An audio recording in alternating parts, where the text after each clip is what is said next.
Les opérations militaires continuent sur Gaza, bombardements, opérations terrestres et le nombre de victimes civiles continue de s'allonger de façon dramatique. On bombarde une population qui ne peut pas fuir, on lui demande de se déplacer, mais elle s'est déjà déplacée, il n'y a plus tellement d'endroits où aller, et la situation est décrite par toutes les ONG comme étant catastrophique sur le plan humanitaire et comme ne pouvant que s'aggraver, parce qu'il y a de moins en moins de ravitaillement, il n'y a plus de médicaments, il n'y a plus d'hôpitaux qui fonctionnent pour soigner les blessés, et donc de nombreux blessés vont mourir faute de soins, et on craint même des épidémies. Le fait de bombarder des populations civiles est déjà interdit par le droit humanitaire, mais le fait de les bombarder quand elles ne peuvent pas fuir, eh bien, ne fait qu'augmenter automatiquement le nombre de civils, et on peut penser que c'est une volonté israélienne pour dissuader, pour faire peur. Le 5 décembre, dans l'émission C'est ce soir, dont il faut saluer la qualité, Guillaume Ancel, qui n'est pas vraiment un islamo-gauchiste, disait que le nombre de victimes annoncées par le Hamas était en fait sous-évalué.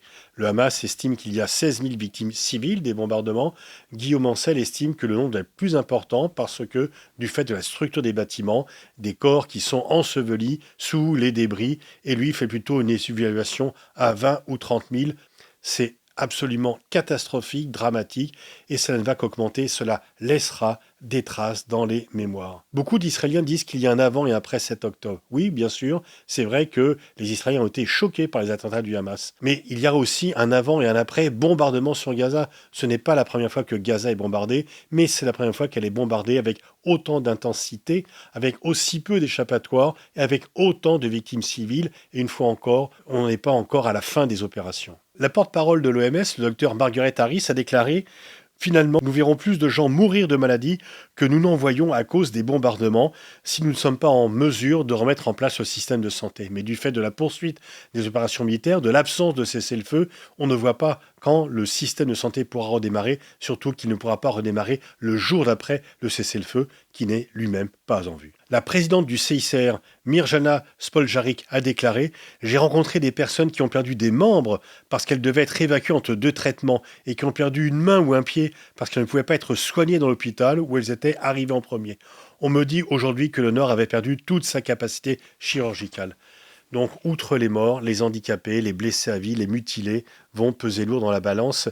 Et si, bien sûr, il y a un avant et un après 7 octobre, comme le dit l'Israélien, parce qu'ils ont été saisis d'horreur par les atrocités du Hamas, il y a aussi un avant et un après bombardement sur Gaza, du fait de l'ensemble des drames, de chaque drame que créent ces opérations militaires. Bien sûr, on ne les voit pas réellement dans les médias français, on les voit beaucoup plus dans les médias du reste du monde, mais ces images vont ressortir, on ne pourra pas y échapper, on ne pourra pas échapper à cette réalité. Après le 7 octobre, les Israéliens et leurs amis ont dit « on ne peut pas dire de oui mais ». Il n'y a pas un oui mais aux attentats du Hamas, il ne faut pas réfléchir sur la causalité, il faut les condamner. Je pense qu'on peut les condamner, réfléchir aussi à la causalité, mais je vois qu'il y a un oui mais pour tous les morts civils, des bombardements sur Gaza. Là, on dit oui, bien sûr, il y a des morts, mais c'est la guerre. Oui, mais il faut détruire le Hamas, et donc c'est un peu obligatoire.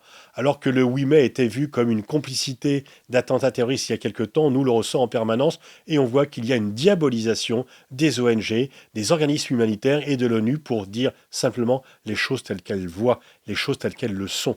Et ces ONG, ces institutions onusiennes n'inventent pas les choses. Elles disent la réalité, mais bien sûr, c'est trop gênant pour les responsables israéliens. Ils voudraient que ces réalités soient tues. Ce n'est pas le cas. Elles sont à demi tues dans le monde occidental. Elles ne le sont pas dans le reste du monde, et on le saura. Et c'est terrible de savoir que cela va marquer durablement les consciences. Lynn Hastings, la coordinatrice humanitaire pour les territoires occupés palestiniens pour l'ONU à Gaza, a vu son visa révoqué par le ministère israélien.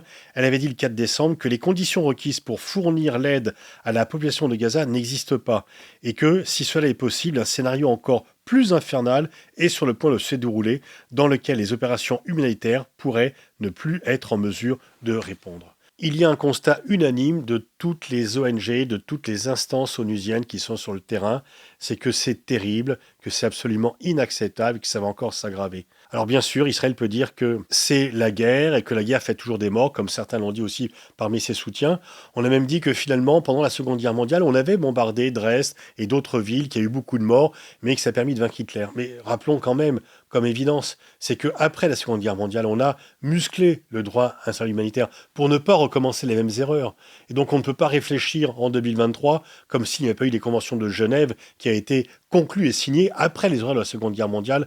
Ceux qui utilisent ces arguments n'ont vraiment pas beaucoup de vergogne. Il est vrai que pour le moment, les puissances occidentales ne sanctionnent pas et ne font même pas de réelle pression sur Israël et qu'Israël peut continuer, ses opérations militaires, peut continuer d'alourdir dans des conditions absolument dramatiques le nombre de civils. Mais ces images vont rester et vraiment, cela ne va faire que développer la haine. Israël tue peut-être des terroristes, mais il tue aussi beaucoup de civils. Et parmi les proches des civils qui sont tués, il y a peut-être les terroristes de demain qui auront été créés par ces bombardements.